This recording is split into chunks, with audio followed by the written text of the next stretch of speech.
Dear student, अस्सलाम वालेकुम। आज हम लीनियर अलजबरा का एक और लेक्चर करेंगे। ज़रा गौर से सुनिएगा। यहाँ पे मैं सपोज़ करके चल रहा हूँ कि आपको ग्रुप की डेफिनेशन आती है। ये आप लोग एफएससी में पढ़ के आए हैं, लेकिन फिर भी मैं बता देता हूँ। ग्रुप पे एक ऐसा सेट होता है along with one operation, addition या मल्टीप्लिकेशन। उसके साथ सिर्फ एक ऑपरेशन होता है, या एडिशन या मल्टीप्लिकेशन, और एक सेट होता है। वो जो ऑर्डर पेयर बनता है वो एक ग्रुप होता है अगर उसमें चार प्रॉपर्टीज़ होल्ड करें। कौन कौन सी? एक कुलैयर लॉ के किसी भी दो एलिमेंट्स को जमा करें, वो उसी सेट का मेंबर बन जाए। अगर जमा के रिस्पेक्ट से देख रहे हैं, प्लस के रिस्पेक्ट से देख रहे हैं, और अगर मल्टीप्लिकेशन के रिस्पेक्ट से देख रहे हैं तो मल्टीप्लाई करें किसी भी दो एलिमेंट्स को, वो उसी सेट का मेंबर बन जाए, तो हम कहेंगे उस सेट के अंदर कुलैयर लॉ होल्ड करता है। ठीक है, ये है with respect to addition closure law. उसके बाद है associative law. A plus bracket लगाएं, B plus C must be same as A plus B, bracket बंद करें, प्लस सी। यानी पहले दो को एलिमेंट करें, बाद में तीसरा कर दें, या पहले एक ले लें, दूसरे दोनों को इसमें जमा कर दें, रिजल्ट सेम रहे, तो हम कहेंगे कि उसके अंदर एसोसिएटिव लॉ होल्ड करता है। ठीक हो गया। एसोसिएटिव लॉ वैसे तीन एलिमेंट्स के लिए ये है, ये मैं लिख रहा हूँ। A plus B plus C is same as A plus B plus C. ये एसोसिएटिव लॉ है कि पहले आखिरी दो एलिमेंट्स को जमा, कोई से दो एलिमेंट्स को जमा करें और बाद में पहला एलिमेंट जमा कर दें, और इसमें फिर पहले दो को जमा करें, बाद में तीसरा कर दें, रिजल्ट सेम रहे। इसे कहते हैं एसोसिएटिव लॉ। ठीक है। और अगर उसमें एसोसिएटिव लॉ होल्ड करे, तीसरी प्रॉपर्टी है आइडेंटिटी लॉ होल्ड करे। Identity element with respect to addition जो है 0 होता है, विद रिस्पेक्ट टू मल्टीप्लिकेशन वो 1 होता है। ठीक है। और चौथी प्रॉपर्टी वो भी मैं लिख देता हूँ, A plus zero is same as 0 plus A for all A belonging to that set. कि ज़ीरो को आप उस एलिमेंट के लेफ्ट साइड से जमा करें या राइट साइड से जमा करें, आंसर जो है आपके पास ए ही आए, तो ज़ीरो जो है कहलाती है एडिटिव आइडेंटिटी। अगर ये मल्टीप्लिकेशन के रिस्पेक्ट से देख रहे हैं तो कौन सा ऐसा एलिमेंट होगा कि ए ही जवाब आए, 1 होगा, वो मल्टीप्लिकेटिव इन्वर्स होती है। A into 1 is equal to 1 into A is equal to A. ठीक हो गया। और चौथी और आखिरी प्रॉपर्टी जो है ग्रुप के लिए वो है एडिटिव इन्वर्स का। अगर एडिशन के रिस्पेक्ट से देखते हैं तो ए में कौन सा एलिमेंट जमा करें तो एडिटिव आइडेंटिटी आंसर आता है। वो लेफ्ट साइड से जमा करें आप या राइट साइड से जमा करें, वो माइनस ए है, तो ए का एडिटिव इन्वर्स माइनस ए होता है। ठीक है। इसी तरह से मल्टीप्लिकेटिव में क्या होगा कि मल्टीप्लिकेटिव आइडेंटिटी आंसर आना चाहिए। 2 का मल्टीप्लिकेटिव इन्वर्स होगा 2 इंटू 1/2 के जवाब आपके पास 1 आ जाए। 1/2 2 का इन्वर्स होगा और 1/2 का इन्वर्स 2 होगा। ठीक है। तो ये था ग्रुप के बारे में।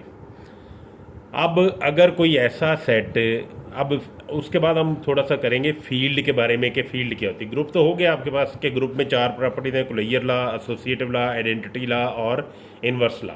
ये कोई भी ऐसा सेट जो अंडर दैट ऑपरेशन ये चार प्रॉपर्टी को होल्ड करे उसे ग्रुप कहते हैं। ठीक है। अब इसके बाद एक एडिशनल प्रॉपर्टी होती है कि अबिलियन ग्रुप क्या होता है। एक ऐसा ग्रुप जिसमें कम्यूटेटिव लॉ भी होल्ड करे। विद रिस्पेक्ट टू एडिशन होगा A plus B is equal to B plus A, और विद रिस्पेक्ट टू मल्टीप्लिकेशन होगा A B is equal to B A. तो अगर उसमें कम्यूटेटिव लॉ भी एडिशनली होल्ड करता है तो हम कहेंगे कि वो जो ग्रुप है वो अबिलियन ग्रुप है। ठीक हो गया। ये था ग्रुप का और अबिलियन ग्रुप का। अबिलियन ग्रुप में सिर्फ एक कम्यूटेटिव प्रॉपर्टी एक्स्ट्रा होती है। अब चलते हैं आगे। फील्ड, फील्ड क्या होती है? ये भी एक सेट ही होता है डेफिनेटली। इसमें दो ऑपरेशंस होते हैं। एक होता है अपनी एडिशन और मल्टीप्लिकेशन ये रखता होता है। ठीक है। इसमें कैपिटल लेटर्स जो हैं वो सेट्स के लिए इस्तेमाल होते हैं, स्मॉल लेटर्स जो हैं वो इस्तेमाल होते हैं सेट के एलिमेंट्स के लिए। अब फील्ड की क्या चीज़ होती है? कोई भी फील्ड एफ जो कोई सेट है, ये एफ कोई भी नाम रखा हुआ है हमने, नेचुरल नंबर का है, इंटीजर का है, कुछ भी है, with respect to addition abelian group हो, यानी वो पांचों प्रॉपर्टी सेटिस्फाई करे। With respect to multiplication abelian group हो, विद रिस्पेक्ट टू मल्टीप्लिकेशन भी वो पांचों प्रॉपर्टी सेटिस्फाई करे। और लेफ्ट डिस्ट्रीब्यूटिव लॉ, ये left distributive law A into B plus C, multiplication is distributed over the addition, इसे कहते हैं left distributive law. A into B plus C equal to A into B plus A into सी। ये अगर तीन properties किसी भी set के अंदर होल्ड करें अंडर दीज टू ऑपरेशन तो हम कहेंगे वो फील्ड है। अब जब हमारे पास फील्ड आ जाता है तो उसके बाद फर्दर डेफिनेशन आती है कि वेक्टर स्पेस क्या होती है। अब वेक्टर स्पेस वेक्टर्स नहीं है जैसे आप फिजिक्स में पढ़ते हैं कि उसकी कोई डायरेक्शन होती है, ये सिर्फ नंबर्स होते हैं, ये डायरेक्शनलेस होते हैं। ठीक है, ये नाम रखा गया है कि वेक्टर स्पेस है, एक स्पेस जनरेट होती है एलिमेंट से जो सर्टेन प्रॉपर्टीज़ को सेटिस्फाई करती है। वो प्रॉपर्टीज़ कौन सी हैं?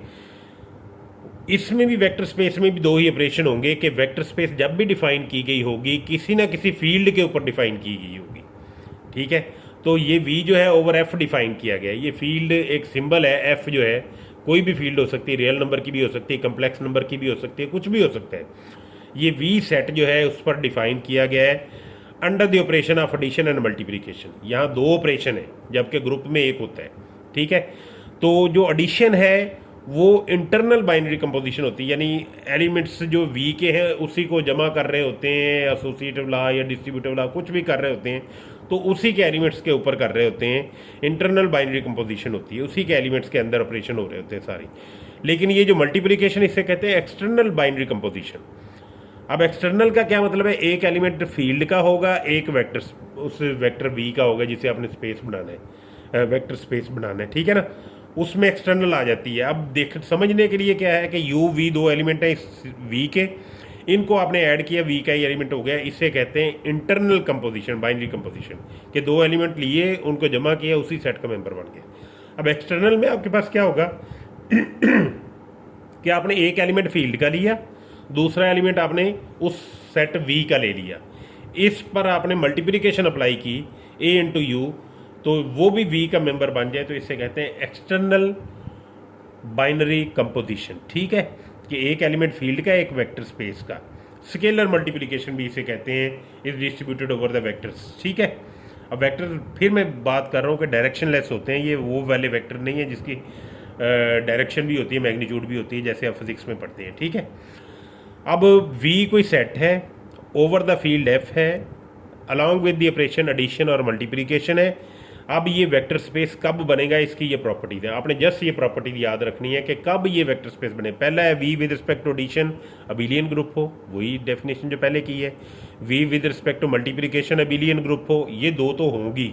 ठीक है, तीसरा ये है कि वो जो एक्सटर्नल कंपोजिशन वाला हमने पढ़ा है अभी, a बिलोंग टू f हो, u बिलोंग टू v हो, तो a u जो है वो v का मेंबर बन जाए।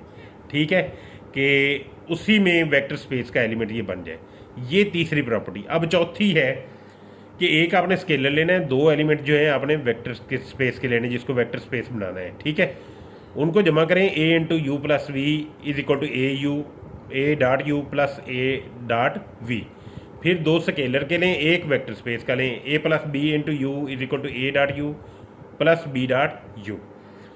फिर मल्टीप्लिकेशन के लिए ले लें, यहाँ पे एडिशन थी, ये दो एलिमेंट वेक्टर स्पेस के थे, ये दो एलिमेंट स्केलर के थे। अब दो मल्टीप्लिकेशन है, दो एलिमेंट स्केलर हैं और एक जो है वेक्टर स्पेस का है, a dot B dot U is equal to a dot B dot you.